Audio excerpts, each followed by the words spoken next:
All right, let's open in a word of prayer. Lord, we thank you for this day. We pray that you will bless our time together. Pray that you will help us to make a little sense of this world in light of the way that it fits into your prophetic timeline and the things that you said would come about in the end times. Pray that you'll bless our time together. In Jesus' name, amen. Well, today I'm going to call this deliberate. I think I spelled that right. So last Sunday I made an spelling error in my title slide, which everybody was gracious enough not to tell me except a couple people. They know who they are, which is okay. I'm not upset about that. Just some other platforms that we're on, we talk about this convergence of events. So this week I'm going to look at some of the things that are going on culturally and geopolitically, Middle East, and some of the developments in Afghanistan. I have a couple of long video clips that I want to play from people that I think are well worth listening to on this particular subject of Afghanistan and what's going on and what the bigger picture is. And I think the conclusion from those that you'll find is that there is this convergence of events. It's deliberate, and it's just made a really huge mess of the world.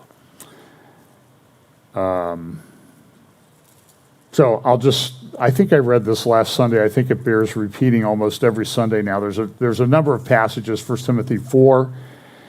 Now the Spirit speaks expressly that in the latter times, some shall depart from the faith, giving heed to seducing spirits and doctrines of devils, speaking lies and hypocrisy, having their conscience seared with a hot iron.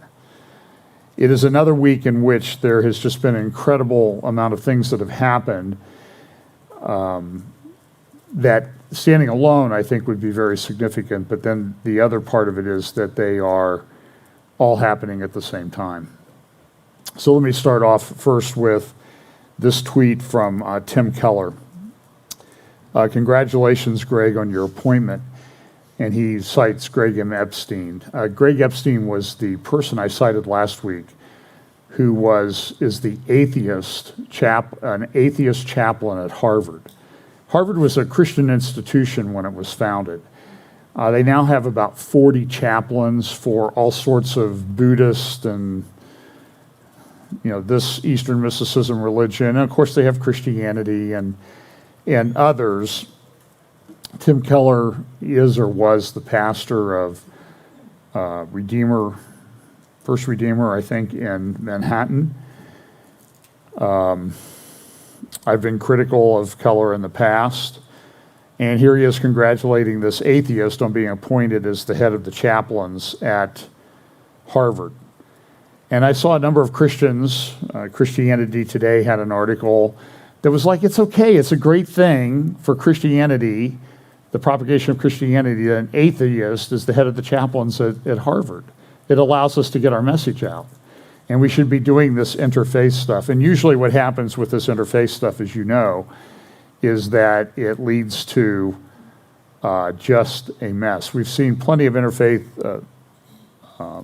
things happen over the past couple of decades. And I guess my question is, how did they work out overall for the evangelical church?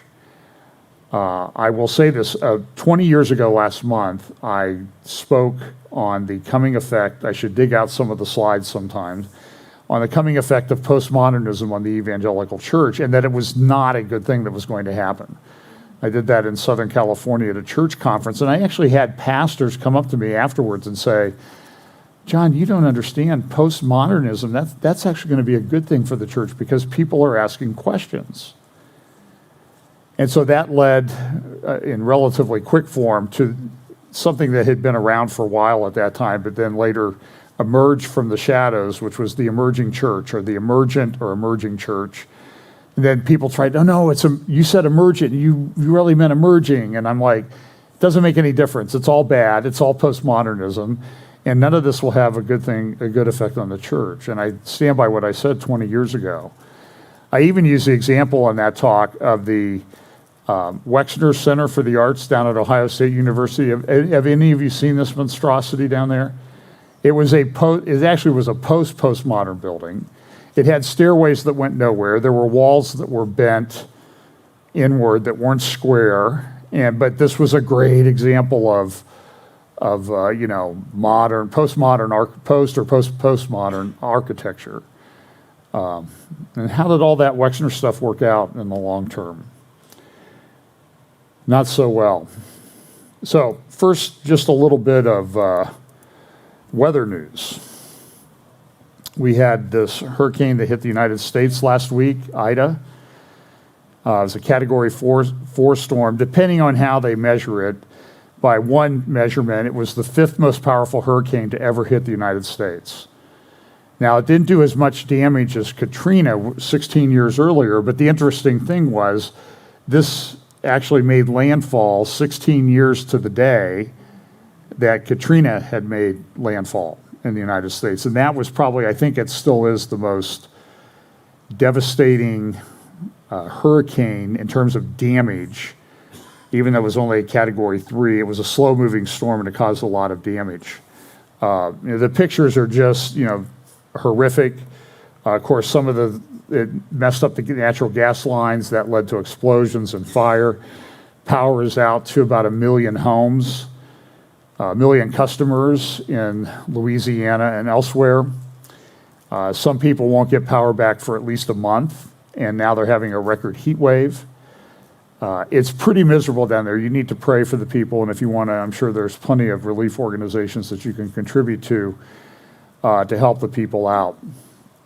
Another thing that happened was the oil refineries, about 20% of the oil refineries in the United States are based in Louisiana in this area, and they are all shut down, and the power can be restored. As a result of that, there's going to be less gas available. Gas prices are going to go up. I've heard that, and I didn't verify it, I heard Pastor Marco from DeVore speaking, and I think he said that the gas in California is close to $6 a gallon.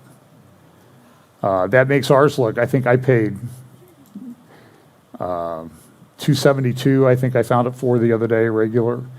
So it's not that today, but this is going to go on for a while. And I think what you need to understand is there's going to be these disruptions as we get closer and closer to the end. If you have not made any preparation to lay aside some water and food, staples, if you have medications, try to get some extra medications if you can, because I just think there's going to be disruption. We're already seeing disruption in the supply chain. I went in a major retailer the other day and I was kind of shocked at the long sections of empty shelves that they had in that store. Now, some places you go, it doesn't seem like there's any problems, unless you like steak, and you're not super wealthy, then that can be a problem. But there's going to be some disruptions in the supply chain. I was reading articles this week that car dealers just do not have new cars. And they thought that the chip shortage would have been resolved somewhat by now, but it's not been resolved. Because now what's happening is there are COVID outbreaks in areas that are manufacturing the chips like Vietnam and other places, and the factories are all shut down. In addition to that, the shipping container availability is down. There are, I believe, I read that there's an all-time record of container ships off the California coast waiting to unload, 44 container ships. And these are huge. If you've ever seen them, they're huge ships. And if you've ever been by the port, there's that bridge that goes between the port of Los Angeles and then Long Beach. And it's a massive port, and it looks like there's 1 million of these giant containers laying around down there and all kinds of stack. I don't know how, it's amazing when I see this, it's amazing that anything gets from point A to point B. Or that if you order something, sometimes it's there at your house the next day. So the supply chain thing has always been, in my view, almost a bit of a miracle. And now I think we're going to see disruptions. And we don't know how long they're going to last. So I think you need to prepare for a few weeks or more of not being able to get anything. And I mean not anything like water, get some candles. You can find prepping websites out there as the things that you should do to lay up, but I think it's well advisable. Now, I'm not predicting that it's actually going to be necessary. If it's not necessary, then eat the stuff up later. But we're entering a very, I think, difficult time, particularly with the regime that we have in charge, but more about that a little later. Well, Ida didn't stop in Louisiana. It moved on up through the southeast, up through the Appalachia, and then hit New York. And when it hit New York and Long Island and New Jersey, New York City at Central Park, they had the highest amount of rainfall in 1 hour that they've ever recorded. About 3¼ inches of rain in Central Park in an hour. Well, if you've ever been to New York, when it rains hard in New York, it barely keeps up anyway. There's water everywhere. Well, you can imagine there was just a massive amount of flooding. The subways were flooded. There were, in that Northeast region, there were, at least last I heard, there were 45 people that died as a result of this. Many of them died in the New York area, New York and New Jersey area, that were living in basement apartments. The apartments just flooded and the people drowned, and they could get out. They could not get out. And so now they're going after the landlords. A lot of these apartments were illegal apartments. They had not been approved by the city or anything, and they didn't have emergency egress, exit abilities. So it's a problem. And again, the thing that you heard all the time this week was, this is unprecedented. This just never happens. This has not happened before. Now, back in the time of Katrina, actually about 6 years after Katrina, we were in Jerusalem, Israel, and we were coming home. We were at Ben Gurion Airport. We were with a group, Mike and Jerry Clapham and some others, just a very small group. Our flight got delayed out of Ben Gurion. So I'm standing there at Ben Gurion, and I was talking to somebody, and I mentioned the humor columnist, Dave Barry. Remember Dave Barry? I haven't seen much from him lately. I suppose he still used to write out of Miami, I think. But, we were, I said, he wrote an article about this, ha, ha, ha, and this Orthodox Jewish guy, in the sense that he's not a Hasidic Jew, but he didn't have the beard and everything, but he was wearing the kippah, and he was Orthodox. And he goes, oh yeah, Dave Barry, I love Dave Barry. Here, you got to read this article about Dave Barry's colonoscopy. And he hands me his computer with the article open. And that soon led to an article. He was a very nice guy. We talked while our plane was delayed we talked for 4 hours. Now, you may not believe that I could stand there and talk to somebody for 4 hours, but in this case, I was able to overcome my natural innate shyness and talk to him. But it was a fascinating conversation, and his name was Jay. And during the conversation, Jay said, listen, you Christians, it soon turned to Israel and Bible prophecy and the significance of the refounding of Israel, which I adopt or I adhere to, and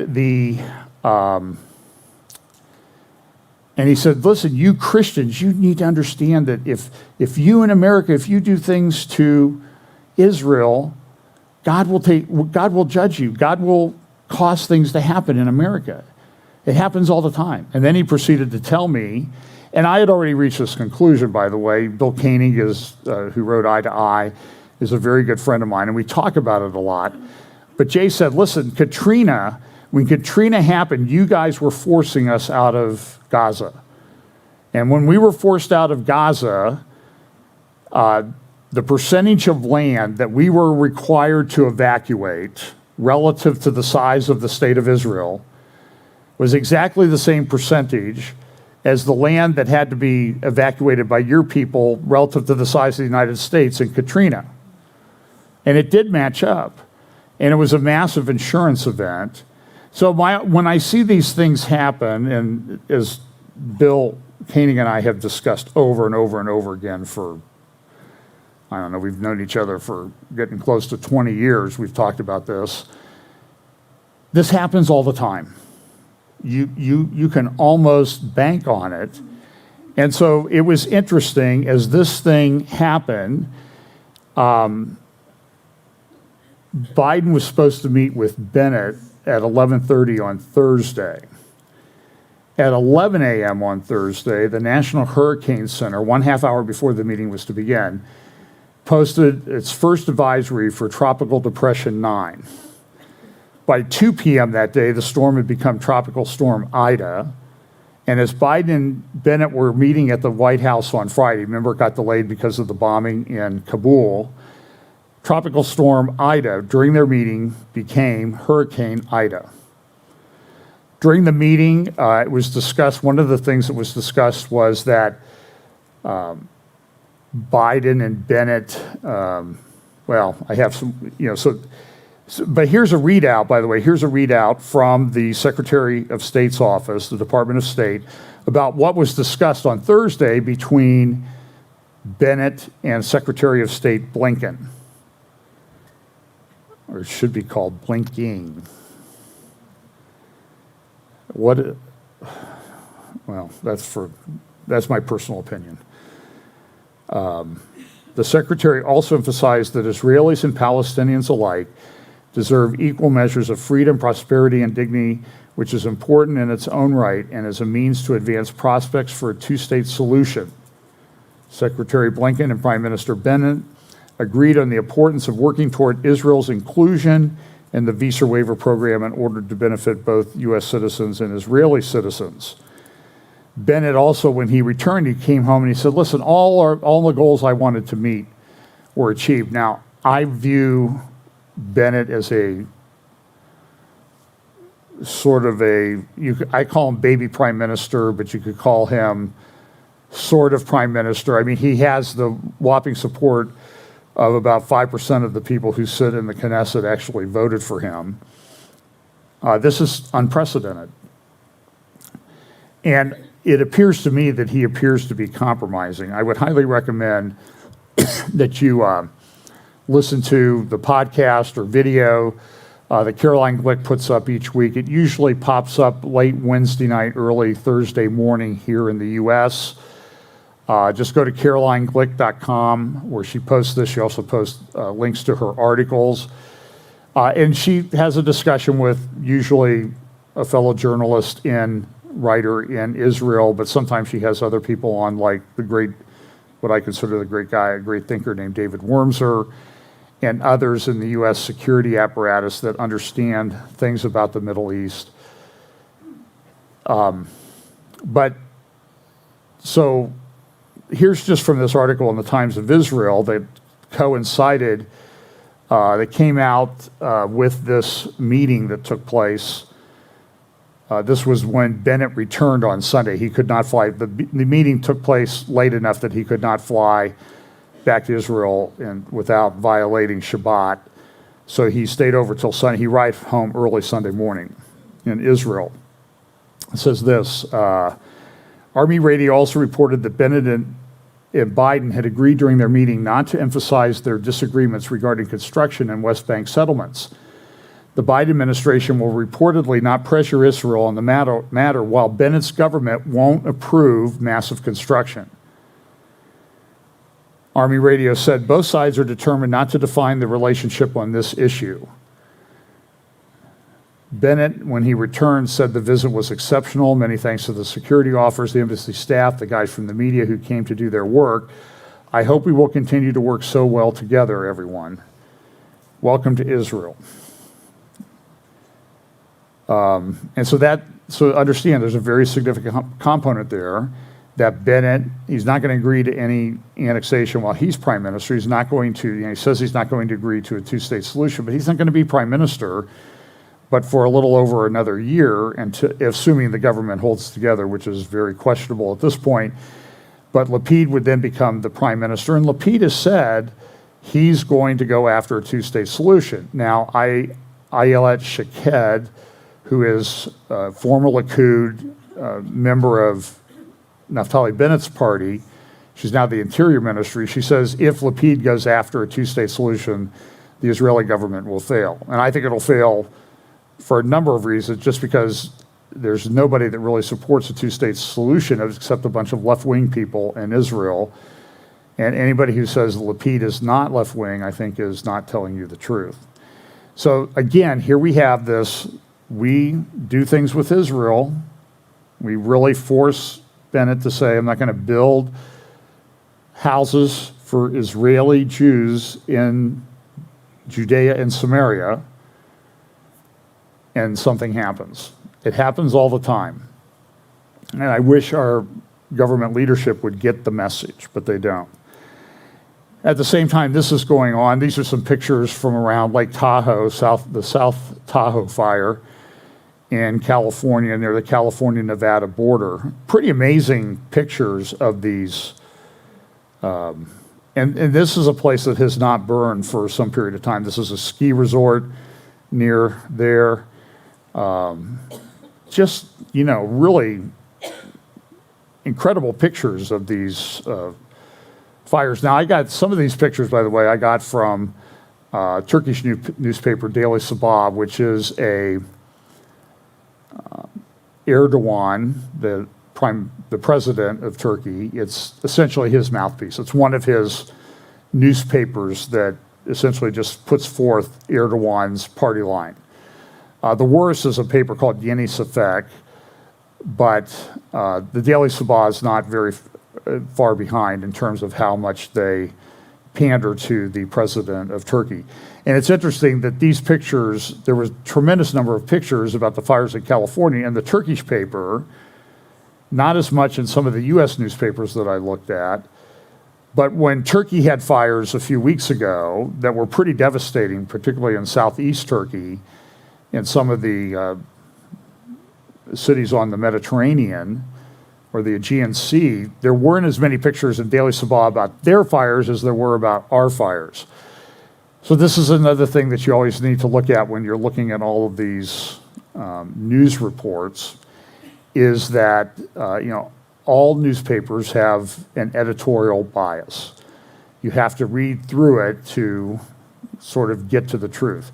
But there's no doubt that these fires in California, the Dixie Fire, which I think is still burning, is still not controlled, is the largest fire in the history of the state of California, at least in recorded history. And they have fires all the time out there. I mean, we've been out there where you could see fires that had burned from near where my in-laws lived, all the way up to Big Bear, and that's a distance of 30, 40 miles. You could see the burn area all the way up through the mountains. So it's not unusual, but what's unusual is that it happened earlier this year than before. It's very much like the COVID outbreak that we're going through right now.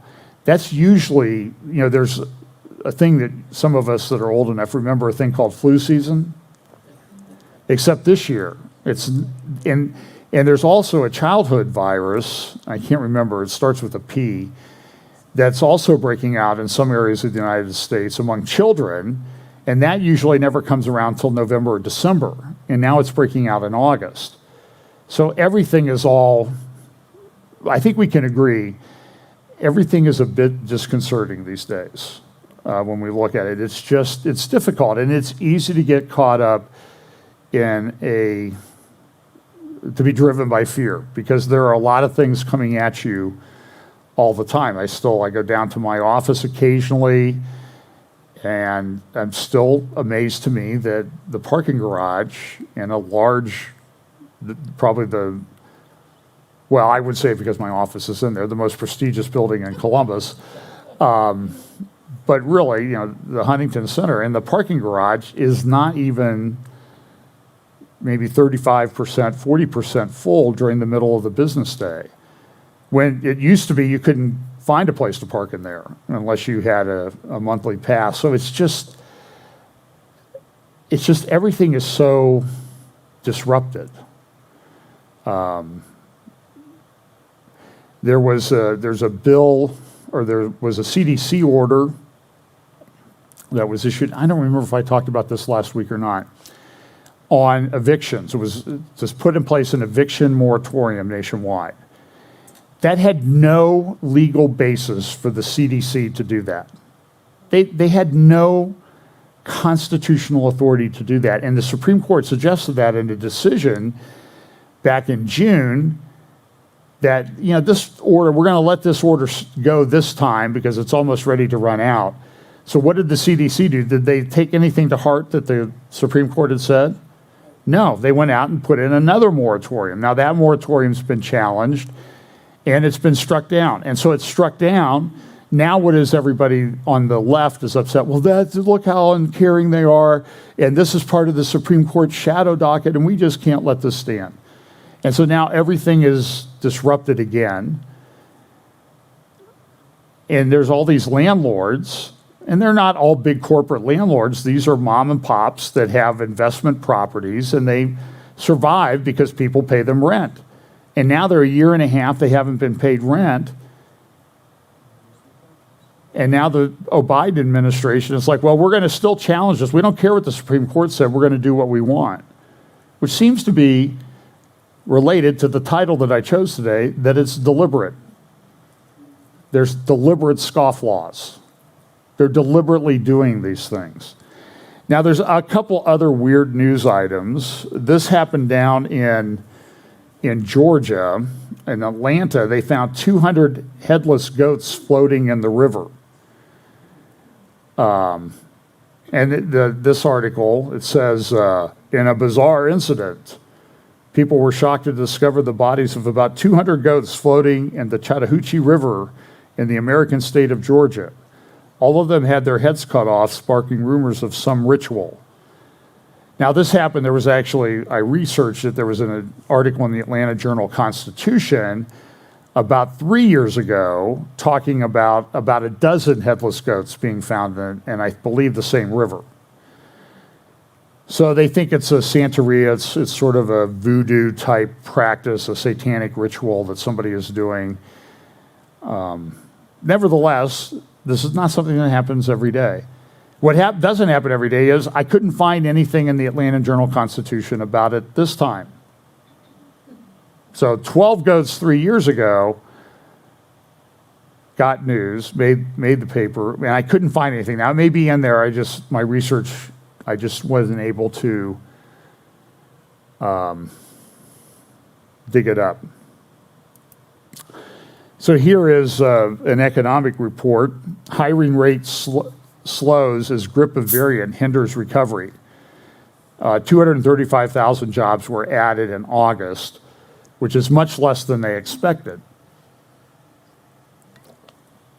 So now where they say, well, this must be because of the Delta variant being active out there, and it does appear to be active. We know a lot of people who've been ill with this thing recently. And there's all kinds of theories as to why it's out there, what's causing it, and how did it happen. And this is what happens with viruses. They mutate.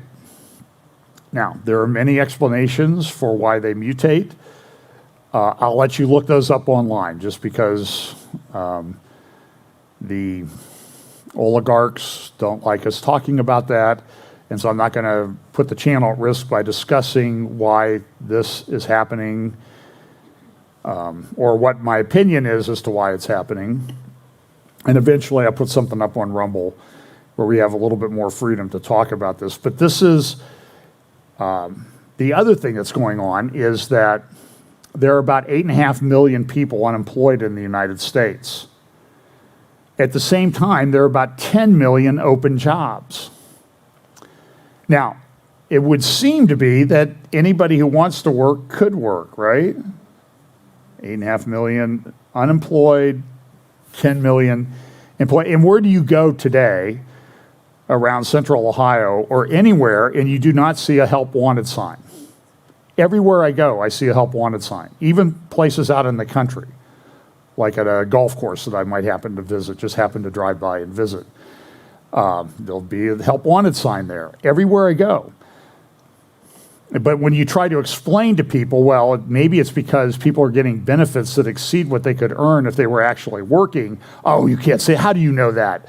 How dare you judge these people? And I'm like, I'm just making an observation that any person with even average intelligence, even below average intelligence, would be able to conclude if you pay people more not to work than they would make working, it's likely that they're not going to work. In this, we now have this. Here is Russia has come out and warning of a global financial crisis. It seems that everything is being held in check by a threat. People that I talk to in banking are concerned that something could shift very quickly and things would change. At the same time, we have even banks are getting into this wokeism. You see Bank of America has instructed their people in implementing critical race theory and other things. Verizon has done it. I saw that now they've come out with some kind of explanation, but Lieutenant General Michael Flynn, who was in the Trump administration, pardoned by President Trump, and you can criticize General Flynn for being a lobbyist for Turkey, that's fine. But now, because he may be involved in some things that question the narrative that the mainstream media wants to put out, JP Morgan Chase, big bank around here, a lot of employees from JP Morgan, they cut him off. They cut off his credit cards. And this is a concern that I have, that is this Chinese social credit type system is going to be implemented. This is going to be increasingly a problem. PayPal and the ADL have announced that they're going after people that they don't like what they believe or say. And you have this, I've talked about week after week after week after week now, this constant narrative about the fact that people who oppose the Biden administration are white supremacists, terrorists, and now we'll see, even this week, they're being likened to the Taliban in the mainstream media. It's pretty shocking. China also is in a bit of, I think, some economic throes. There's a large property empire over there. Remember years ago I was putting up those videos of cities that were built for 2 million people and nobody lived there? Big shopping malls and empty. Well, a lot of that, there's this thing, the chickens are coming home to roost, so to speak. So this property tycoon is very heavily in debt and he's having trouble. And if he goes under, it's going to have a ripple effect through the Chinese economy. China has also been going after their tech sector in a number of ways to cut down the wealth that the people in the tech sector have developed, like Jack Ma at Alibaba and other companies. You notice how they've sort of disappeared. They had almost celebrity status, and they're still around, but they've been taken to the woodshed, to Xi's woodshed, and told, you need to back off, you need to be more devoted to the party and what the party says, what the Communist Party says, because that's who's in control. Now, a couple of weeks I talked to you about this. Apple was going to put this app on a phone that was going to be able to look at your photographs and determine whether you had child pornography or something else on your phone. And nobody wants to support child pornography. But the problem is that from a privacy standpoint, it never ends there.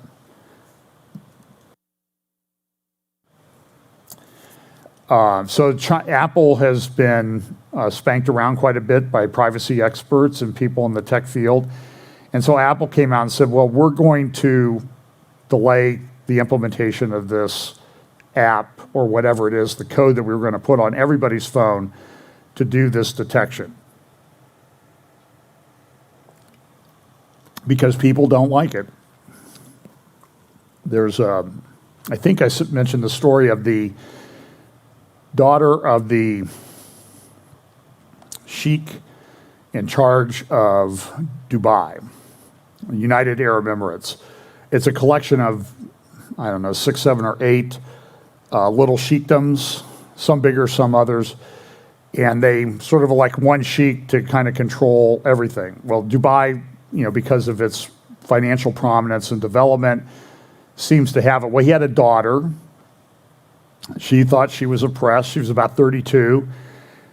I think she was about the age, maybe just a little bit younger than his fifth or sixth wife that he was going through a divorce with. But she fled. And she had made painstaking plans to do this. And she was on a boat in the Indian Ocean, almost to the coast of India, where she would maybe get free and be able to live her life in hiding, but still free from her father's control. But she had this Pegasus app had been put on her phone, and they were able to track her, and commandos went 10 miles from the coast of India and pulled her off of that and took her back home. And this is the problem. This is why everybody's concerned about this tracking software. There's also this gaming that's going place. This is an article from, I think this is from Bloomberg Opinion, How Gaming Will Change Humanity as We Know It. So you see these people talking about artificial intelligence and merging of man and machine. And so secular people are talking about, we're going to change humanity. Remember the videos I played of Dr. Hariri at the World Economic Forum at Davos from a few years ago, where he says, we're going to get a place where people won't even have any value as human anymore. And what are we going to do with them then? And I don't know that he was advocating anything, but that there are people thinking about this. What happens when you have no value to the machine, your humanity? Well, there was this decision this week on the new Texas abortion law. And the new Texas abortion law, so I'll say a couple things. I'm opposed to abortion, as you know that. I thought the law was very clever in that it sort of took the push to enforce things out of the hands of the government and put it on private citizens, which some people don't like. I mean, I don't like it that the government is doing that with the tech oligarchs. The government is effectively outsourcing censorship to the tech oligarchs. You've seen Jen Zuckerberger, or Jen the Red, as some people are calling her now, talking about how they contact Facebook and Google and stuff and get things taken down. And it happens all the time. I'm trying to remember what it was. There was something that happened and people had posted about it. Oh, it was there were some groups that were organizing not to get that thing that relates to Charlie Vector, 019er. You know what I'm talking about? If you don't know what I'm talking about, I'm sure you'll figure it out. So, they're mandating that. A lot of employers are mandating that. Governments are mandating that here in the United States. So people are challenging that. And so they were trying to organize a meeting to get together, and Facebook, Google, Twitter removed all the notices about the meeting where people were going to get together to organize. And I think it was related to that thing. It might have been related to something else that the people at Facebook and Twitter didn't like. It didn't meet their community standards, which means what we think and what we believe and what you believe has to be wrong because we believe the truth. And they call us the Taliban. It's crazy. So anyway, so the Texas law sort of did a conservative version of what the left does with the tech oligarchs, the leftists in the government. And the Supreme Court came out, they had a decision. And of course, there was a complete meltdown in the pro-abortion community. 5-4 decision of the Supreme Court would not issue a stay of the implementation of the Texas law. Now, they didn't strike the law down or anything like that. Well, immediately, I have, sometimes I track people. So I track things from the ACLU. And immediately, so I'm on their email list. And I was getting emails from the ACLU. Oh my goodness, the world's coming to an end. They didn't do anything to strike down this particular law. It's just absolutely horrible what they're doing. The world's coming to an end. Now, what happened was the Supreme Court said, listen, we're not opining as to whether a state court or another federal court could enter into some kind of decision. We're just not doing anything right now. And it was a 5-4 decision. It was the three leftists, Kagan, Sotomayor, and Breyer, joined by the new leftist, which everybody used to think was a centrist, maybe, but he's not. It's John Roberts, the Chief Justice. So the 5 conservatives on the court would not issue a stay of the implementation of the law. And here it was just a very short 1 or 2 paragraph decision. There were long, many-page dissents, but that was this. And look at some of this. This is from the Financial Times in the UK. Abortion access in the U.S. is falling apart. Politicians must step up. Now look, if the Texas law is implemented and it's ultimately upheld by the Supreme Court and Roe versus Wade is overturned, that does not mean that abortion has been banned. That's when the really hard work will begin, because you're going to have to fight this in every city or every state and maybe county and city, because the Supreme Court will just say, let the states decide. The states can decide this. So I don't think that you're going to see a ban, absent a huge revival in the United States, I don't think you're going to see a ban on abortion. But there's going to be a big fight. It'll be a big political fight, like it always should have been. It should have been decided by 9 people, by the Supremes. They just aren't capable of doing that. And so this led to just some unhinged people on the left, like one of our favorite unhinged people on the left, Joy Reid from Read Out, whose Twitter handle is Joy and pro-democracy in parentheses, Read. It should be, I think pro-democracy should be in scare quotes. Not air quotes, scare quotes. But anyway, here's what she tweeted. The American right has made it crystal clear for a long time what they believe the worth of woman is: to look pretty, make babies, stay home, cook and clean for her husband only, who they're not to question or, God forbid, compete with in the workplace. They want the 1950s back. Now listen, I know a lot of people that are conservative, a lot of people in the church,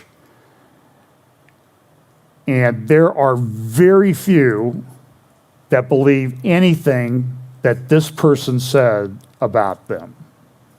It's a bold-faced lie. Then she goes this: the Christian right are as retrograde and anti-modern as the Taliban. Hey, Joy, iPad, whoops.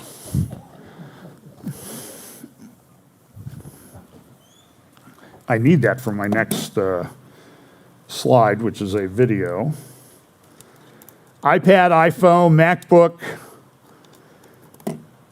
Bluetooth mouse, whatever. I'm not anti-modern. And she changes her hairstyle like 3 times a week. You probably don't pay attention to her.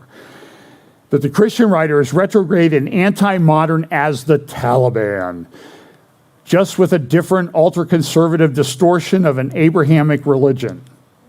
She wouldn't know an Abrahamic religion if it came up and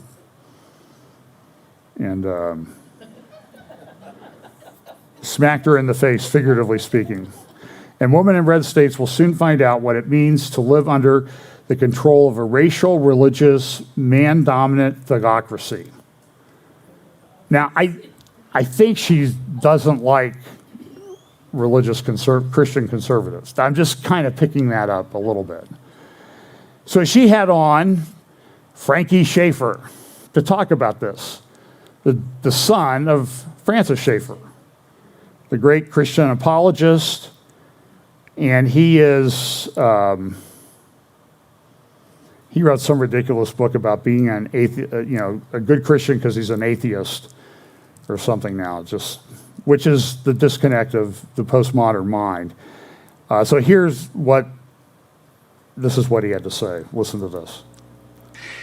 When we went out, evangelicals were the people who wanted no part of this, and we had to talk them into this crusade. And now, fast forward 40 years, and we have a situation in Texas right now tonight where the American Taliban, because that's what it is, there's not an American evangelical right-wing movement, there is an American Taliban, is weirdly similar in so many ways to the Middle Eastern Islamist terrorists. And here's another weird one. Do you know a few years ago, some of the Islamist terrorist activists in Pakistan and other countries were murdering vaccine doctors and nurses who were coming in to try to vaccinate against polio, with some mythological conspiracy theories about how this was part of the US government plot. Think about this tonight, Joy. The evangelical voter in Texas who backed Donald Trump is now also the voter who is calling vaccines some sort of government conspiracy and wanting to stop Joe Biden's program to deliver our country from the COVID virus.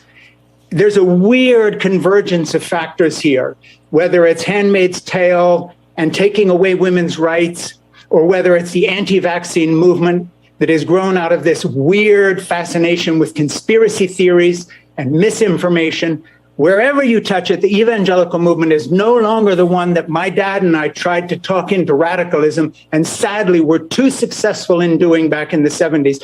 Today, and I want to say this again, there is no evangelical political movement. There is a new American Taliban, and their goal is theocracy, which means to take our religious beliefs, which for them are Old Testament law, not Christianity, and force secular Americans, non-evangelical Americans, progressive Americans, women, people of color into that box. And this is not hyperbole. This is happening right now tonight in Texas. This is happening right now with the people dying of COVID, children dying of COVID, because pro-lifers have seen fit to stand against Joe Biden's vaccine as a way to own the libs. And their price is to be literally bioterrorists. Okay, so have they approved a vaccine for children yet? I'm getting a lot of feedback here. Do you understand that facts don't really matter to a guy like Frankie Schaeffer? This,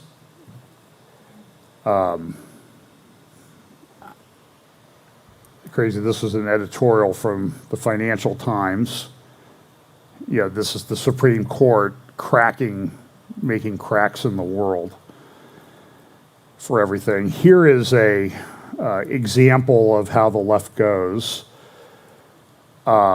This is a candidate for socialist candidate Tiffy Cabane, a shoo-in to earn a spot on the city council representing Western Queens after November's election. And what she wants to do is, if you go out and somebody shoots you or beats you up, of course, we want you to get taken care of, but the person who did that will not be arrested. You will set up a reconciliation meeting with them to work out what kind of punishment or what kind of reparations the person should pay you, or what you should maybe pay them because you happen to be in the wrong place at the wrong time when they wanted to do something that they wanted to do. This is a candidate in Queens, New York, for city council. Even The Economist, which is, I think, as one person I listen to says, this is the tip sheet for the party of Davos. This is one of their main magazines. This is as New World Order and globalist as they come. But even The Economist cover this week is the threat from the illiberal left. They have a series of articles in there. How did American wokeness jump from elite schools to everyday life? I'll give you one explanation. Because it's the end times. And this is the kind of thing that happens in the end times. What did you think the end times were going to look like? I don't know if I mentioned this before, but I was lamenting in a Facebook Messenger discussion with somebody about, this is very upsetting, this is very upsetting. And the person says to me, John Haller, what did you think the end times were going to look like? And I'm like, don't quote me to me. How dare you? Who do you think you are?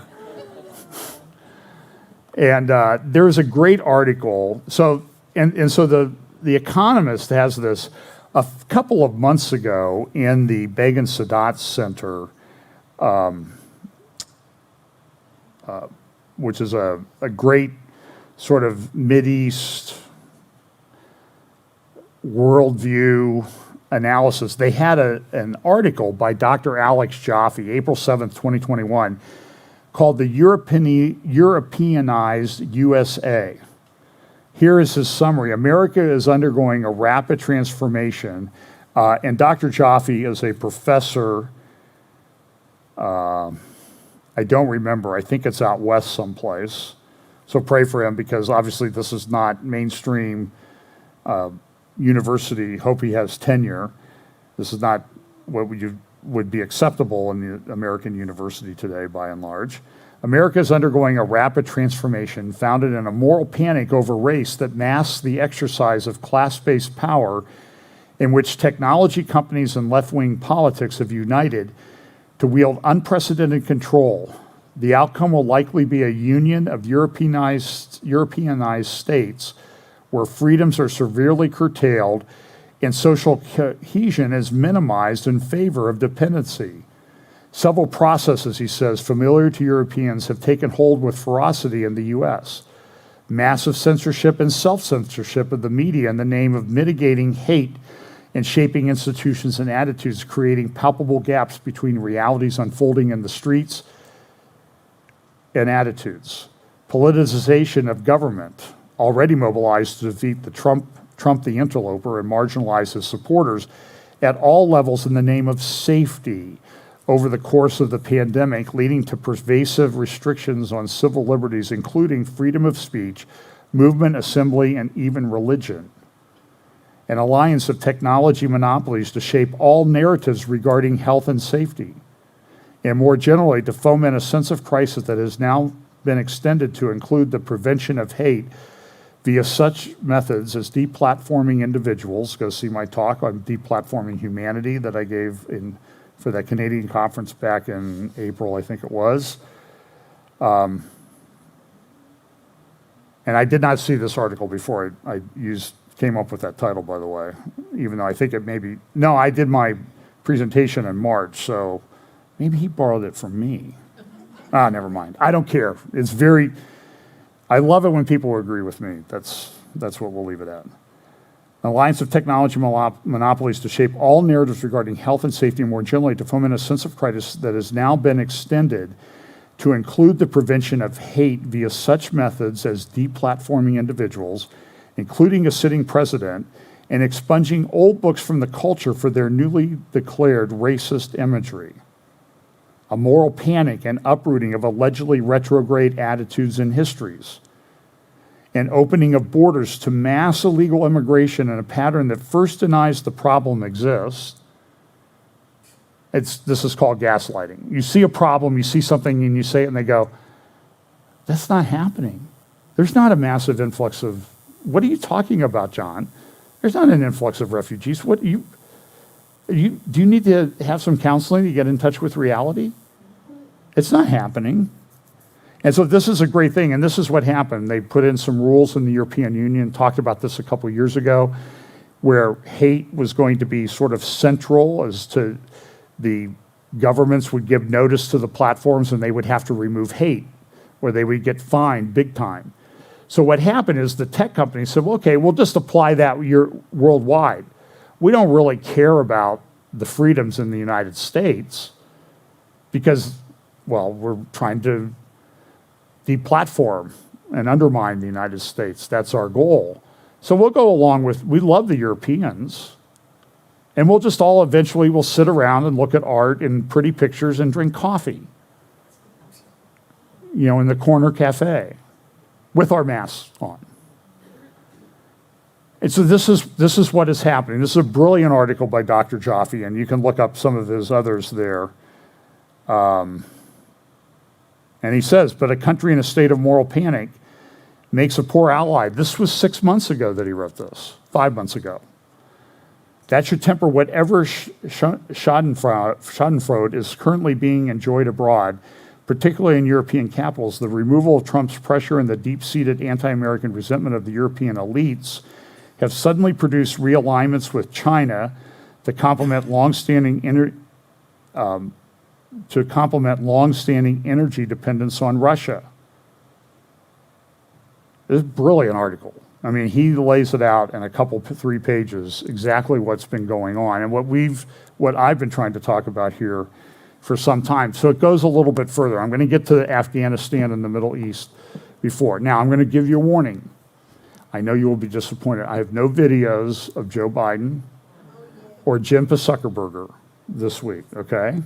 So, in my infinite mercy, I have decided not to do that. Now, a week ago Friday, this publication came out. This is called Digital Documentation of COVID-19 Certificates Vaccination Status. This is published by the World Health Organization concerning vaccine passports. And you're seeing this everywhere now. Even though people have expressed concern about this, and it didn't look like they were going to do it, it seems like people that want to implement this are going to go forward with it. And the problem is that it's in New York, but it's not in White Plains, maybe, or it's in New York, but it's not in upstate New York. It's in New York City. And so what's going to happen is you're going to go places on a trip, and all of a sudden you're going to say, well, where's your vaccine status? And so this is going to be piecemeal. Now, I saw that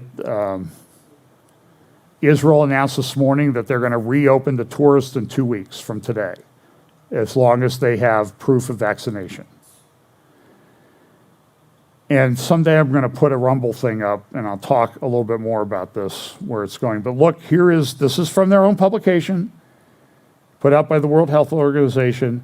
This work was funded by Bill and Melinda Gates Foundation, the government of Estonia, which has been a big proponent of this digital identity thing, the state of Kuwait, and the Rockefeller Foundation. But the views of the funding bodies have not influenced the content of this document. Oh, yeah, right. So the funding only influences you if you're somebody we don't agree with. And this relates back, remember, April 1st, it wasn't a April Fool's joke. I went through, this was one of the things that was on the World Economic Forum and Strategic Intelligence website. They have these wheels of these topics, I think hundreds of topics, and everything has a wheel, and you can click, and it takes you to this and takes you to this, and it's this multi-layered thing. And it does kind of look like the COVID thing that we've been talking about. One of the things that the World Economic Forum developed was a thing called the Commons Project and Common Pass. It's interesting, when you go to the original Common Pass website page, now it's down. You cannot access it. You can't even find it on archive.org. I'm not sure what's going on, but the Commons Project was part of the World Economic Forum. And guess who was part of the funding of that? As it says in the page, a nonprofit public trust established with support from the Rockefeller Foundation. The Commons Project builds and operates digital platforms and services for the common good. Of course it's for the common good.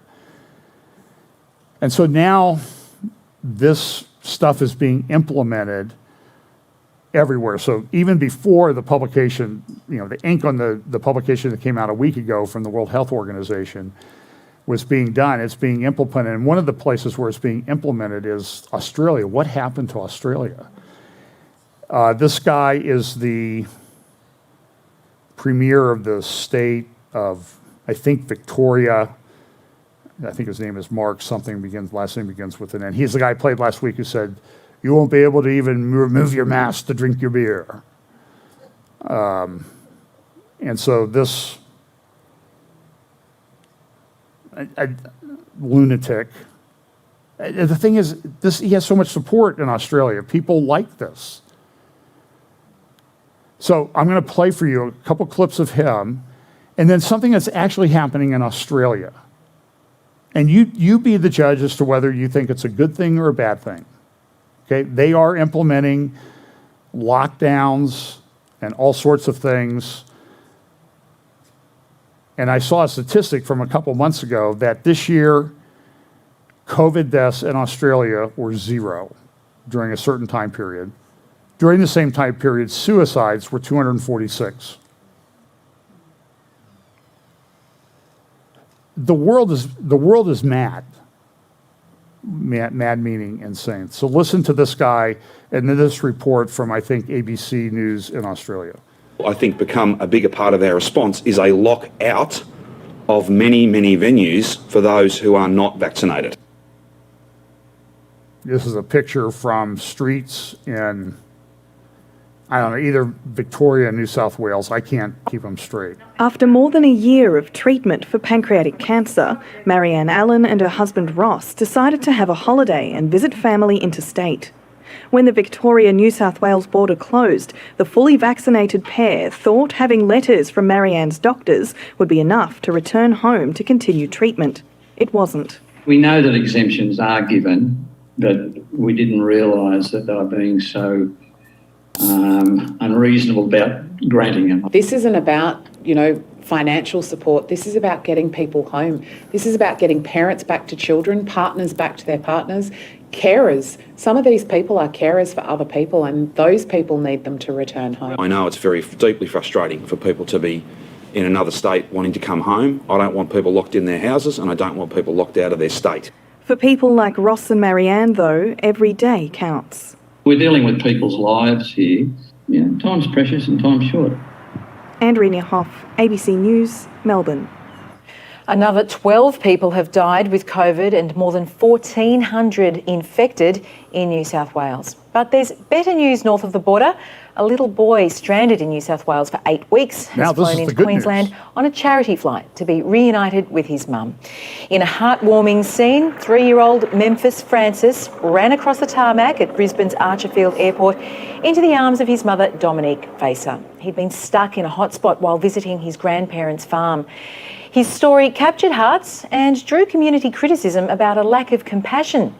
Yesterday, an exemption allowed him to fly in on an angel flight. We are so excited to get him home. His father is just over the moon. Grandmother was on the plane with him but was immediately sent back home. Now, does this seem normal to you? This child went to see his grandparents, and for, what should I say, 8 weeks? 2 months. This maniac, they locked down the borders between the states and Australia. And this kid could not see his mother at the age of 3. Listen, I don't want to hear anything from anybody that says, let every soul be subject to the higher powers. The higher powers are the constitutions of these countries that are being violated by these maniacs. Okay? You think this is cruel? You don't think this is cruel? And did you see that they're on a tarmac out in the open? And the police are standing right there at their shoulders. And as soon as it happens, hey, Grandma, you're on your way back to your state. This is sick. You want to think that's sick? Shouldn't let this stuff irritate me. What did you think the end times were going to look like, John? Hey, I don't need that. This is from the National Law Review. And even hacking field, government surveillance bill passed by Parliament. The bill was introduced, went through its readings, and was passed by the Australian Parliament in 24 hours. The surveillance legislation amendment, it amends prior law passed by both houses on August 25. The new legislation extends the power of law enforcement agencies to identify and disrupt suspected online criminal activity through the provision of 3 new warrants. The new warrants provide the Australian Federal Police and the Australian Criminal Intelligence Commission with the power to modify or delete the data of suspected offenders. They're called data disruption warrants. Collect intelligence on criminal networks. That's a network activity warrant. And take control of a suspected offender's online account, an account takeover warrant. These warrants can be issued in Australia now without judicial review. So what do you think this maniac that's in charge of New South Wales or Victoria, and I apologize to the people who didn't vote for him from the state that I missed, I think he's from New South Wales. What do you think somebody like him is going to do with this? This is the problem. And they'll say, well, this is to disrupt child pornography. Well, there's a way to do that. There's probably already existing laws to do that anyway. And so there seems to be an agenda behind this that's much deeper and bigger. This is what the act looks like. Surveillance legislation amendment. And it's, I think, hundreds of pages long. This is from the website of the Parliament of Australia. You can go to it and you can look at it. And there was a provision in here, I think maybe it got deleted in my last save. Essentially what it says is this. If the government comes to you and asks you to help them, so you're a technologically proficient person, and asks you to help them hack somebody's computer on the warrant that we gave, and you help them, you will be immune from liability. Okay, that's fine. You know what else it says? If you refuse to help the government, you will be charged with a crime.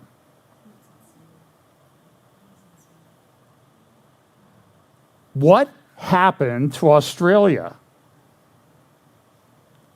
And by the way, the polling says people are pretty happy about this. So here you have this, you have look, this is what the Times of London said about our abortion law. Texas abortion law will cleave America again. Well, let's look at some of the Middle East stuff that's going on. This will be a bit disjointed. We'll get to Afghanistan in just a minute. Look at this. Hezbollah. This is an article from a website called Israel Radar. Hezbollah controls Syrian army units on Israel border. And this is a problem. Look, this is what the Taliban did all over Afghanistan while the Americans were supposedly defeating them. They put in this command and control and social structure. This is what the article says. Along with the campaign against Iran and the struggle to halt its intensification in the Middle East, the IDF has attacked Hezbollah targets in Syria 31 times in the past 2 years, most of them weapons and equipment depots. A special document written by opposition figures in Syria reveals Hezbollah consultants are employed in the southern region, that's in the area of the Golan, and are involved in the fields of operations, intelligence, engineering, observations, and logistics. Hezbollah has intelligence and weapons information. Even very senior officers, equivalent to generals and lieutenant generals, receive a double salary, one from the Assad regime and the other from the Hezbollah terrorist organization. So this is what you're seeing all across the Middle East. It's the Iranian model, it's the model the Taliban follows, it's the model that the Pakistani intelligence service, their secret police does. Everywhere you go, this is a problem. So what they're doing is they're embedding themselves deeply in the social structure of all of these countries that border on Israel. Now, why do you think they're doing that? Is it just because they want to make sure they provide social services for people in Syria that borders on the Golan? in Hezbollah and in southern Lebanon? That's all their design that they have behind their plans? I think not. This is from, you'll hear Laura Logan in a minute talk about this. The spiritual leader is now the head of state in Afghanistan with a bomb suspect set to be the prime minister. While this is going on, there are meetings going on between King Abdullah of Jordan, Sisi of Egypt, and Mahmoud Abbas. Hardly democratically elected figures, by the way, any one of them, talking about how they're trying to get water and things into Syria and help Lebanon out and that type of thing. So you understand there's all this push to kind of have this regional peace. They had a meeting in Iraq last week with leaders of countries, including Macron from France, who came in to try to set up a regional peace agreement. They had foreign ministers from a number of countries, and then they had the presidents of a number of countries. I think there were 9 total countries that sent people to this meeting in Baghdad just a week ago. Okay, now Afghanistan.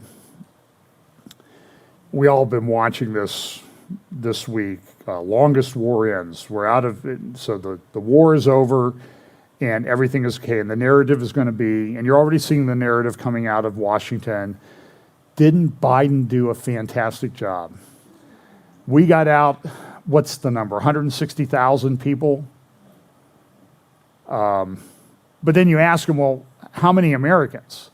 Like a month ago, they were saying, well, there are 10,000 Americans in Syria. And now we've gotten all but 200, maybe, and probably even blinking says, because the blink rate when you're lying goes way up. So just watch how much Blinken is blinking, okay? Probably less than 200. A few weeks ago, you said there were 10,000, and you knew where they are. Jen Zuckerberg was saying, well, we've been texting them and emailing them and talking to them on the phone. But there were 10,000, and you got out, I don't know, 5,000. So 10,000 minus 5,000 equals less than 200. Somebody's not telling the truth. Even Biden's Benghazi moment, the National Review, a disgrace. Here are the European countries leading. U.S.'s exit, this is from this morning's Washington Post, rekindles EU debate over funding its own military. That's kind of an interesting outflow from this. Europe is now talking, we need a European joint force. Now, they're not talking about a huge army. I think right now they're talking about a rapid deployment force of about 5,000 people. But maybe it'll grow beyond that, I don't know. And that may be significant prophetically. If it turns out to be this final beast empire comes out of Europe, then this probably is a significant moment. So put that in your little box of possibilities, watch out for it. It may be a regional part of the final beast empire. And so this is, I think, a fairly significant thing. In a phone call back in July, Biden was essentially talking to the president then of Afghanistan. He said, now listen, even in this is pretty well documented now. If things don't go too well, you just need to act like they are. Okay? You need to, Mr. President of Afghanistan, if things aren't going well, just act like they really are. And when Jen Zuckerberg, Jen the Red, was asked about this at a press briefing the other day, she said, I don't comment on private phone calls. That's exactly what she would have said during the Trump administration, I'm pretty sure, right? If there was a leak. Here's from the Times of London. This is sort of an assessment of the equipment left behind by the United States. 22,000 Humvees, 8,000 trucks, 64,000 machine guns. You wonder, now they said, well, we disabled the equipment. I've seen them driving Humvees around. So you didn't get all of them. And so now the Taliban has become probably the best armed terror organization on the planet. It's a terrorist superstate. The EU is wrestling with, now everybody's talking about, we've got to do something with the Taliban. The Joint Chiefs of Staff said, well, we're going to reach out to the Taliban. Because, of course, they can now be trusted, right? The EU ministers outline conditions for relations with the Taliban. And I think the Taliban is probably looking around and going, I didn't think it was going to be this easy, guys. Boy, we bamboozled them. I mean, we're hardly even having to lie and they're rolling over. And people just don't understand. Here is a great graphic of the G7 having a Zoom meeting about, this is from the Times of London also, having a meeting about what to do with the Taliban. I think it's a pretty good representation. You see Trudeau there in the middle. By the way, Trudeau's campaigning. He called for early elections. And things aren't going real well with him, but he gave a speech the other day. He said, hey, everything that we did on COVID, we're now going to do with climate change and other things. That ought to frighten the socks off of people. But people seem to go along with it. Well, at Dover last Sunday or Monday, the 13 U.S. service people who were killed in the ISIS-K, ISIS-Khorasan attack at the Kabul airport were returned. And look, this is a moving ceremony. This is what Glenn Beck was talking about, that we had people that were at the airport to get through. They had passports, they had everything that they needed, and the military turned them away. The State Department turned them away and pushed them back into the area where the bomb exploded. We think that people we were trying to get out, Christians we were trying to get out, were killed. And so this is the ceremony that they have, and the president went to this and stood there for all 13. I think this was the third or so one that they had, body they had transferred. It's called the transfer from the plane that carries them back from Afghanistan.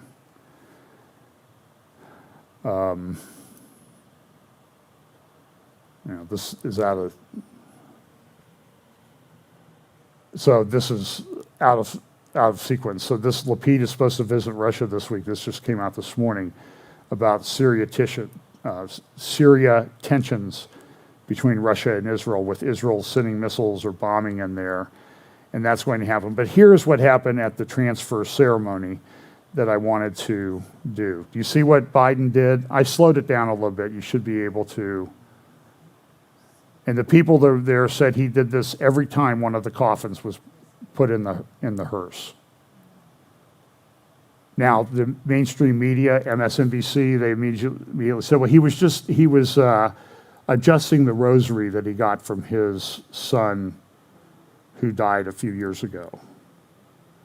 In the military, the Gold Star parents were like, no, he did it every time a coffin was put in the hearse. And they were about ready to just get up and leave. They said the meeting with him was bizarre. He wanted to talk about his deceased son. And I get it. That's probably a big deal. Get it.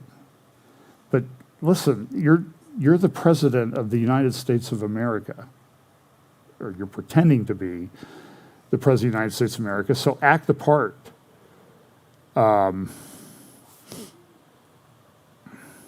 so when I posted this on my Facebook page, and immediately everybody's like, no, he didn't check his watch. It was just sort of made up.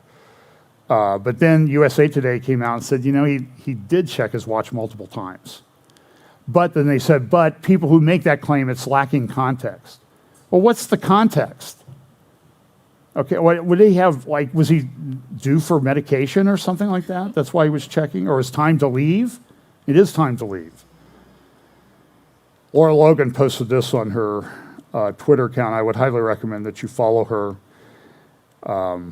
This was what happened in Kabul last week. This is a video, but it's mainly audio. Is what's going on as the Taliban goes through Kabul.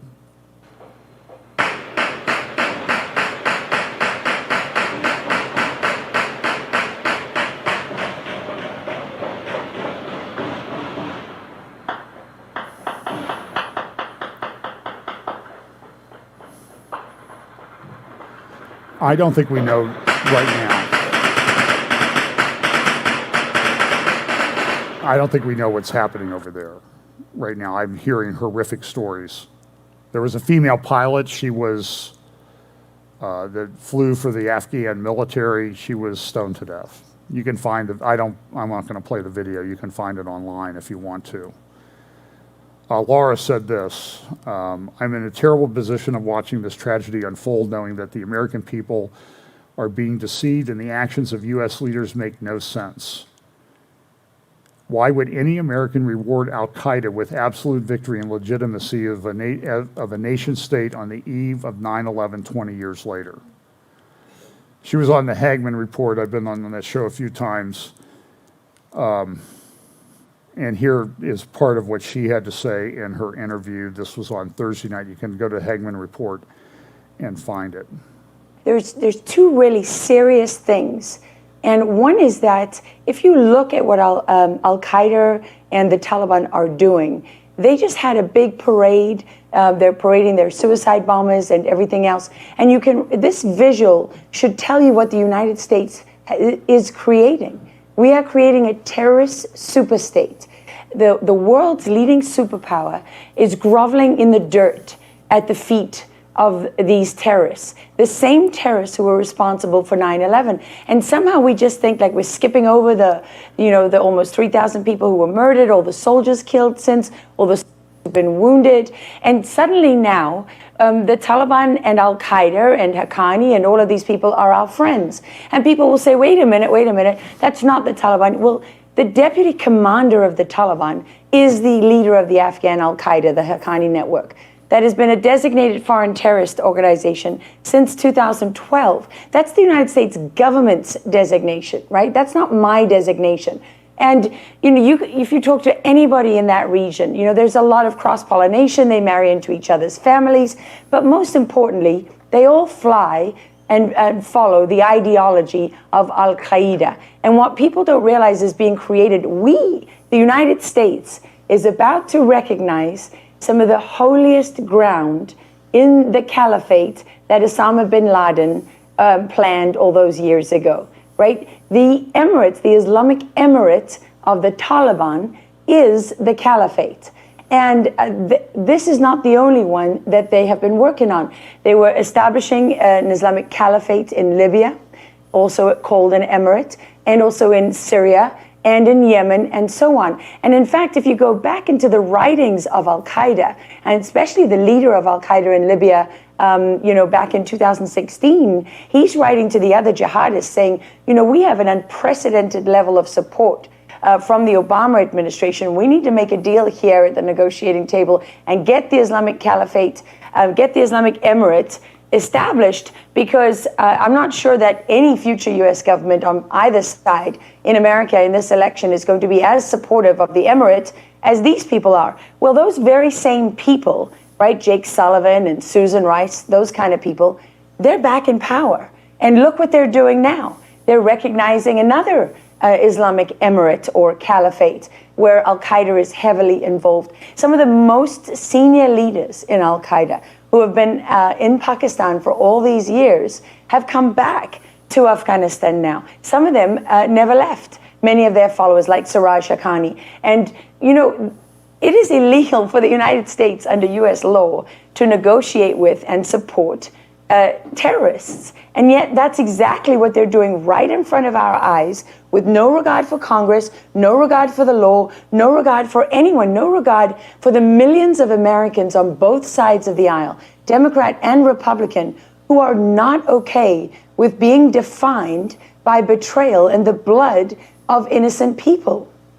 The Afghans who died, around 100 were killed. We don't even know how many people have died since and what injuries people suffered in that bomb that also killed the U.S. Marines.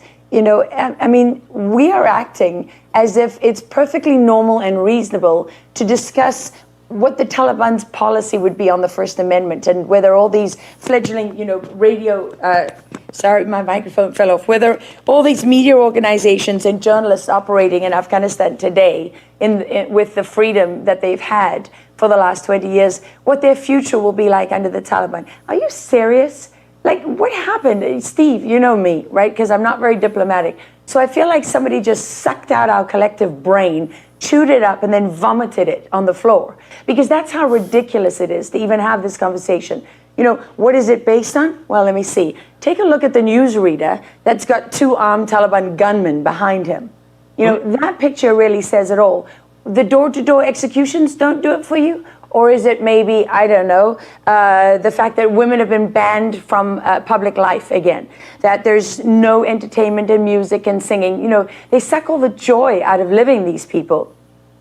And not only that, this is the part that is really quite something. It is the US that we don't know what we've promised these people. There are secret amendments to this deal that US presidential envoy Zalmal Khalilzad agreed to. We don't know what the head of the CIA told Mullah Baradar from the Taliban when he met with him, not so long in Kabul. We don't know what assurances and guarantees were given. But you know what we do know? We do see the U.S. moving towards recognizing this as a legitimate government, while at the very same moment, America's allies for the last few decades are in the Panjshir Valley fighting the Taliban with the weapons that we supplied.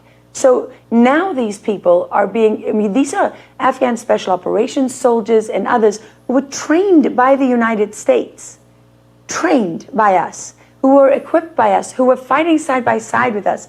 Now they're fighting us because we are now on the side of the Taliban. And they're at risk. And they're at risk of being overrun and outgunned and, and everything else. And they now have been completely betrayed and abandoned. Whereas the Taliban is fighting, on the one side, they have the US, their strongest ally, and who's pressuring through every means it can, is pressuring every neighboring country not to assist the resistance, not to assist the acting Afghan president. So what happens is, what she goes on to relate, is exactly what Glenn Beck related, was there are people there are Christians that are there at the airport. Glenn Beck, I saw an interview with him this week, and we don't need to have a discussion about Glenn Beck's theology right now. It's very clear where I stand on that. Nevertheless, he was trying to rescue Christians from Afghanistan. They actually had people on the planes, on the tarmac, and they were told by the military, White House, or State Department, no, not those people, these people need to be on your planes. They were calling countries, the State Department, to actually, I think they had planes that had to turn back and re-land at Kabul because they didn't have the right people on the planes. And so what you saw happen in Europe in 2015 and 2016 with that migration, that massive amount of migration that occurred, this is what's happening now in the United States with these Afghani refugees, and on our southern border to boot, which is not just Central American people fleeing climate change or whatever the narrative is, the ridiculous narrative of the week.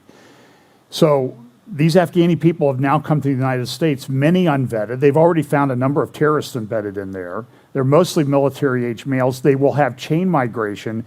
And so the thinking is that ultimately there's going to be 1.5 to 2 million Afghanis brought to the United States, assuming the Taliban will let all the families and everything go.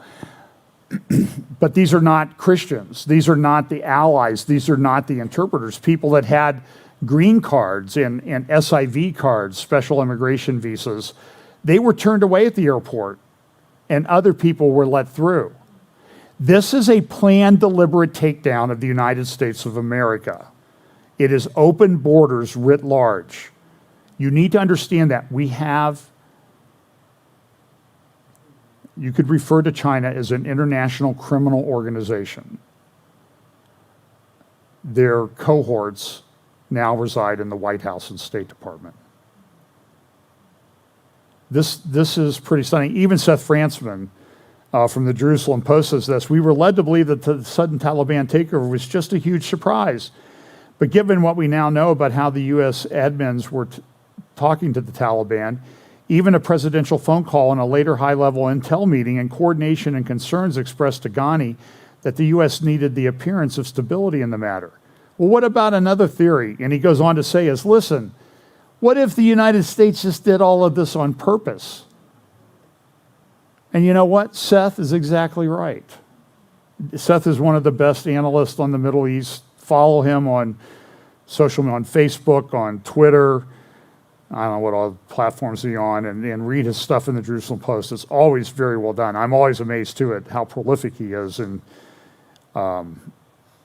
he either has like everything highly organized, or he has probably both, and a brilliant mind to put it all together.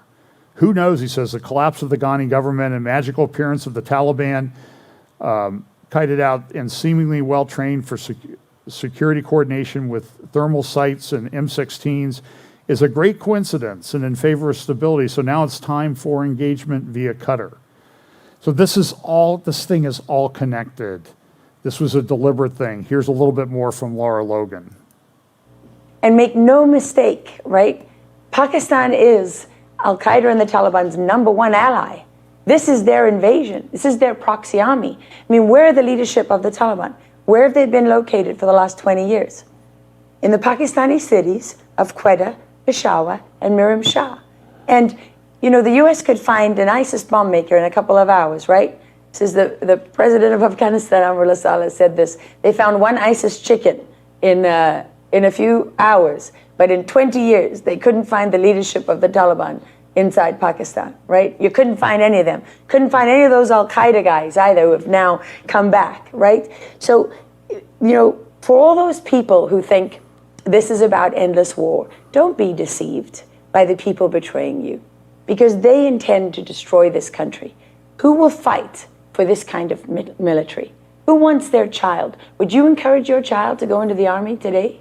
I already know the answer to that. You know, a Green Beret I spoke to yesterday, his daughter deregistered from ROTC. That is what they want.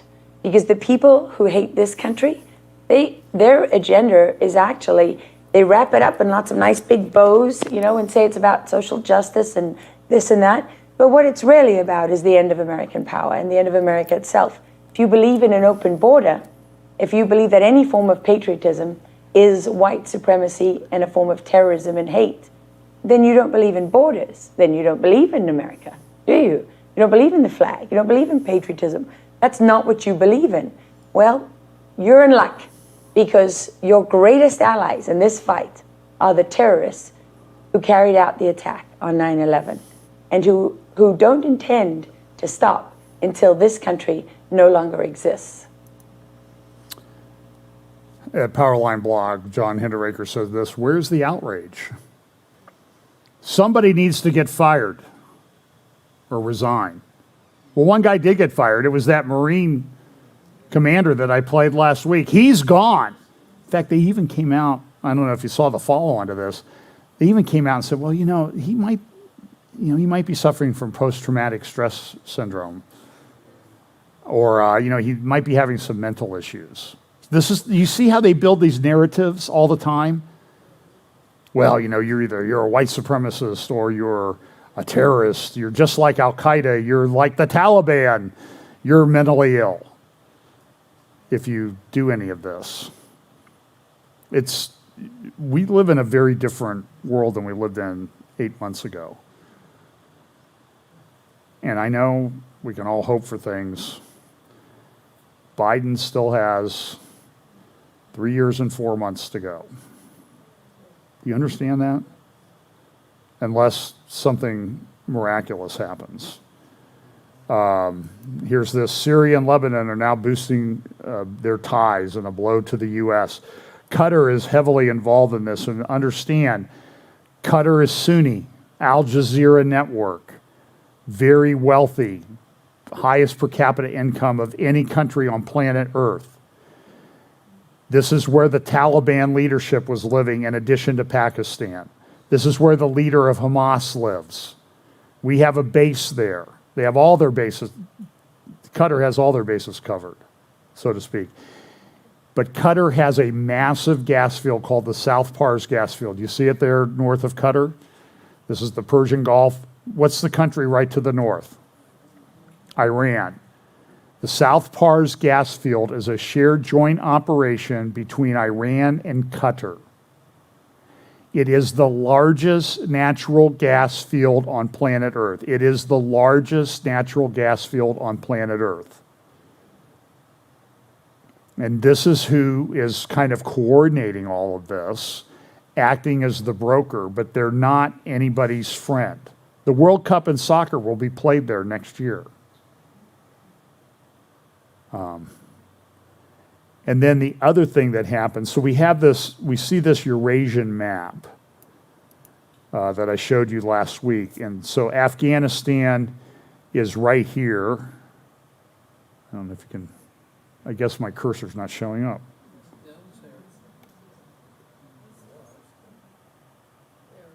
Well, hang on here. So anyway, so Afghanistan is right there. And do you see all the country to the east is Pakistan? And you see Afghanistan has a little corridor over to China. That little narrow, go to the right a little bit. Go to the right. See that little narrow corridor there? Right over here. I don't know why my cursor's not showing up. Anyway, over there, there's a corridor from Afghanistan to China. China's that big green area country on the right. They're all green, I know. But that's China, and there's that little narrow corridor from Afghanistan. But remember, I did do this last year. There's a great series in the South China Morning Post, and it talks about the Belt and Road Initiative of China and what they're putting, the network that they're putting together all across the region.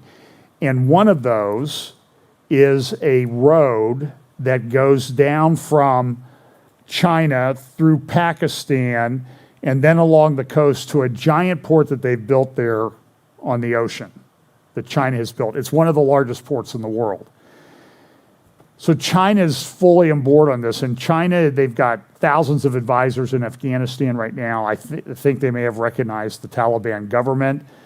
And also just to the west of Gwadar Port is also a port that Iran just opened that allows Iran to get all of its gas and oil without having to go through the Persian Gulf, which means Iran could shut down the Persian Gulf. So that's why you see all these other countries, United Arab Emirates, Jordan, Saudi Arabia, all kind of scrambling to get some kind of alternative method to deliver their gas and oil because they may not have access to the Persian Gulf. So this is all very big. This is a little interview on Tucker about, so what happened to all that military equipment? It all stayed in Afghanistan, right? No, it didn't. Here's from the Times of London, U.S. vehicles were taken to where? Tehran. And here's some comments from Victor Davis Hanson, who is the greatest military historian living on planet Earth today. Here's what he had to say on Tucker the other night. This is the greatest loss of military equipment in the history of warfare by one power. It's absolutely staggering, and yet we take it so nonchalantly. The people responsible for this should be either fired or resign. They've done so much damage to the United States, and they've empowered a pre-civilizational terrorist band into making them into a considerable, militia that will cause havoc for the next 20 years. And I think it's just atrocious, and nobody's taking any blame for it. This is well aside from the 7,000 scanners they left that they are now using to find out who helped us. This is beyond the list of names of people who wanted to get out that the Taliban have. And the final thing, Tucker, is we were told by a top-ranking general again and again that the Taliban and we had the same agenda. We wanted out quickly by the 31st. They did, so we could trust them. We were working together, but we didn't have an agenda that was anywhere near theirs, because their agenda was, we want you out on the 31st, but we want to cause as much humiliation, death, and destruction as we can get away with so you don't come back, and we wanted none of that. So there's something terribly wrong with our military. I don't know whether it's their distraction because of wokeness, as they go through the ranks and the rosters trying to weed out potential, supremacists, or they're just incompetent, or they're too worried about the revolving door going in and out from defense contractor boards. But we need a bipartisan investigation of our top brass and the system. It's a systemic failure, and it's costing us dearly. And then there's Turkey, who announced this new Turkish Pentagon in the shape of the crescent. They actually broke ground on it. This will cover, my conversion from square meters is correct, 300 acres of building on 3,500 acres of land in Turkey. They laid the foundation for that in a ceremony this week. And of course, immediately during that ceremony, what did they do? You see the crescent there on the left in the screen, and they had an Islamic prayer to bless it. So look, this is where we are. Turkey is very significant, and they've had financial trouble, but it also came out this week that Turkey is now having, in terms of the world today, the record financial growth of anybody on planet. So, I don't think, and then somebody said, well, I think Erdogan may want to step down. I don't see that happening, folks. I don't know who these, it'd be great to be an analyst. And then this was one significant, I end with this slide. The Euphrates is drying up in Syria and threatening a disaster. And this was a years-long drought that led to some rising food prices that led to the riots in Dara back in March of 2011, which started off the Syrian civil war that we lived there. And a lot of the reason for drying up, look, they always talk about all this stuff about fires and floods and hurricanes. Everything was climate change, climate change, climate change. And even in this article from France 24, they say it's climate change, climate change. But then embedded in the article, you'll eventually find the truth that, well, a lot of this really has to do with the dams that Erdogan has built in Turkey that's shutting off the flow of the river. So now we see water problem maybe in Egypt with Ethiopia building a dam. And we have Syria having problems because of dams that Erdogan has built. Iraq is pretty much out of water. And they're having record temperatures, 50 degrees or more centigrade, which is like 115 degrees or more. That's hot. And they don't have the power because whatever dams they have aren't able to do their hydroelectric. This is what all I'm saying is it's just, look, it's crisis everywhere you look, folks. I have to tell you the truth. I would like to get up here and say everything is great, but Egypt has a dam problem. Syria has a dam problem. Iraq has a dam problem. And a lot of this is setting the stage for the Euphrates drying up. We know this happens in the book of Revelation. Not there yet, but it's not hard to believe that that would happen, right? So look, Jesus is coming back. You're going to clear all this mess up. Until then, we have to what? 1 Corinthians 16, stand firm in the faith and act like men. Don't be little girls. God's not given, Philippians 4, God has not given us the spirit of fear, but of power. So take a stand. Take a stand. Tell the truth.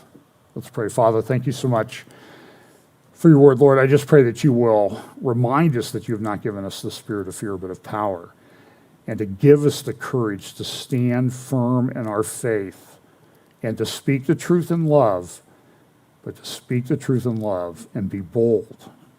And whatever we do, and that all that we do, we will act in a manner that will glorify you. Bless us this week in Jesus' name, amen.